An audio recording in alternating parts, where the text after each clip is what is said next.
আজি ৩ ডিচেম্বৰ বিশ্ব দিব্যাংগ দিৱস আৰু এই দিব্যাংগ দিৱসৰ লগত সংগতি ৰাখি শিৱসাগৰ জিলাৰ নপুখুৰী অঞ্চলত থকা দিব্যাংগ ভৱনত আমাক নিমন্ত্ৰণ কৰা হৈছিলে। ইয়াত অসম প্ৰদেশৰ বিভিন্ন ব্যক্তি দিব্যাংগ ব্যক্তি বিশেষভাৱে সক্ষম লোকসকল আহিছে আৰু ইয়াতে সকলো সমবেত হৈছে। সমবেত হৈ জুবিনদাৰ শ্ৰদ্ধাঞ্জলিৰ লগতে জুবিনদাৰ যি আশা নাহৰ পুলি ৰোপণৰ আশা, সেই নাহৰ পুলি ৰোপণ কৰা হ'ল আৰু তাৰ সমান্তৰালভাৱে আমিও আহিলোঁ। আমাক নিমন্ত্ৰণ দিলে আৰু আহি আমি সকলোৰে লগত মনৰ কথা দুআষাৰ পাতিলোঁ আৰু খুবেই ভাল পালে তেওঁলোকে, আমিও ভাল পালোঁ, আমিও বহুত গৌৰৱ অনুভৱ কৰিলোঁ। কাৰণ জ্ঞানৰ পৰিসীমাহে আমাক উচ্চ জেগাত ৰাখে। আমি বিশেষভাৱে সক্ষম হওঁ বা অক্ষমেই হওঁ, ইয়াতে কোনো কথা নাই। এজন শাৰীৰিকভাৱে সুস্থ মানুহো মানসিকভাৱে যদি দুৰ্বল হয় তেতিয়াহ'লে জীৱন পথত আগবাঢ়িব নোৱাৰে। কিন্তু সেইখিনি কথাকে যদি আমি চাই যাওঁ, এজন বিশেষভাৱে সক্ষম লোকে, দিব্যাংগ লোকে ইমান প্ৰতিবন্ধকতাৰ মাজতো তেওঁ নিজকে আগবঢ়াই লৈ যায়, সমাজত প্ৰতিষ্ঠিত কৰে আৰু নিজকে নিজৰ সপোনবিলাক বাস্তৱত ৰূপায়ণ কৰিবলৈ চেষ্টা কৰে। সেইবিলাক আমি আদৰ্শ ল'ব লাগে আচলতে। আৰু তেওঁলোকেও প্ৰতিভাৰ মাজেদি তেওঁলোকে নিজকে প্ৰতিষ্ঠিত কৰিবলৈ সক্ষম হৈছে। বিভিন্ন গানৰ মাধ্যমেৰে, বিভিন্ন নাটকৰ চৰিত্ৰ ৰূপায়ণেৰে, ইতিমধ্যে ইত্যাদি বহু ধৰণে তেওঁলোকে কৰিছে আৰু আমি বহুত সুখী সেই লৈ। আৰু জন্মমাহ হিচাপে মই মোৰ জন্মমাহ হিচাপে কি কৰিম কি নকৰিম, কিবা এটা কৰিবলৈ মন গৈ থাকে সদায়। সেইকাৰণে আজি এইসকলৰ মাজত আহিলোঁ। আহি তেওঁলোকৰ লগতে দুআষাৰ কথা পতাৰ লগতে শীতকাল আহি আছে, মইনো কি দিম তেওঁলোকক মৰমৰ উপহাৰ হিচাপে মোৰ ফালৰ পৰা একোখন ব্লেংকেট মই তেওঁলোকক দিছোঁ। সেইটো মোৰ নিজৰ জন্মমাহ হিচাপে আৰু মনৰ অকণমান যেন কৰবাত, কাৰণ যিমান কৰিলেও সিমানেই কম হ'ব। সেইকাৰণে ক্ষুদ্ৰমানকে হ'লেও তেওঁলোকক আমি উপহাৰটো দিলোঁ আৰু তেওঁলোকে সাদৰেৰে গ্ৰহণ কৰিছে, তাকে ধন্যবাদ জনাইছোঁ। লগতে পাইছোঁ আজি আকৌ আমাৰ দুদিন হৈছে তেখেতে আহিছে তামোলপুৰৰ পৰা।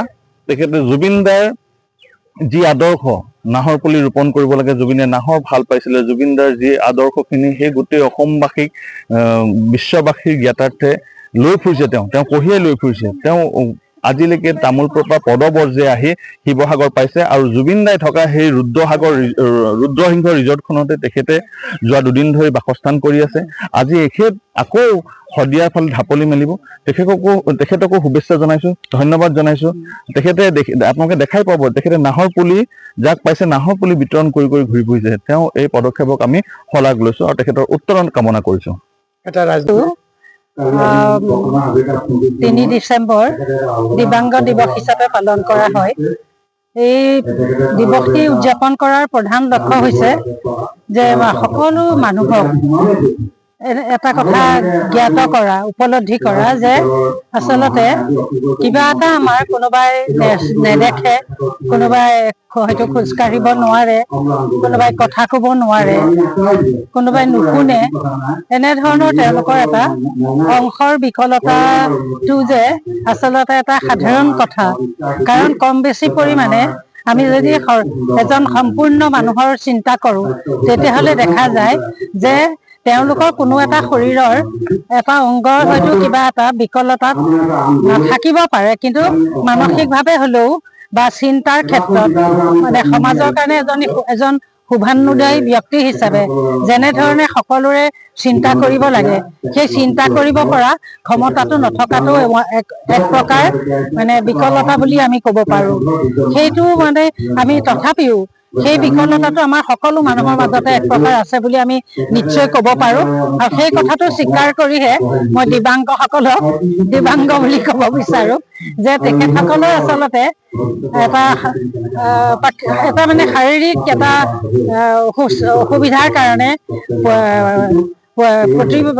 প্ৰতিৰোধী এটা পৰিৱেশৰ কাৰণে তেওঁলোকৰ এটা অংগ হয়তো বিকল হ'ব পাৰে, কিন্তু মানসিকভাৱে তেওঁলোক সকলোৱে সবল।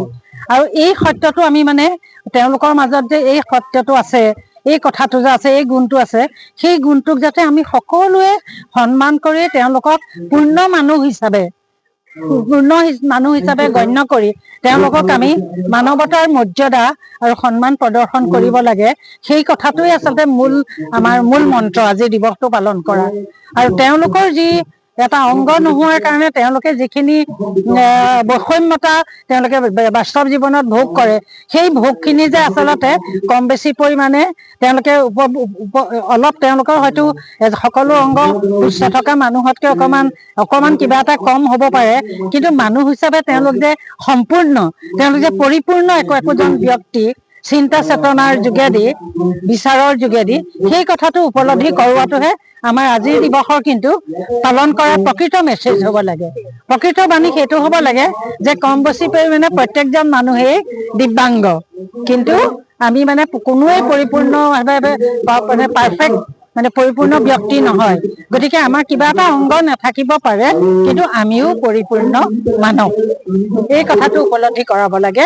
আৰু সেইটোহে প্ৰধান লক্ষ্য হ'ব লাগে। সহানুভূতি পুতৌ এই কথাটো আমাৰ জীৱনৰ অভিধানৰ পৰা সম্পূৰ্ণভাৱে বাদ দিব লাগে, সেইটো বিসৰ্জন দিব লাগে। আৰু মই এগৰাকী মহিলা হিচাপে, মাতৃ হিচাপে সেইটোহে কামনা কৰোঁ। ধন্যবাদ।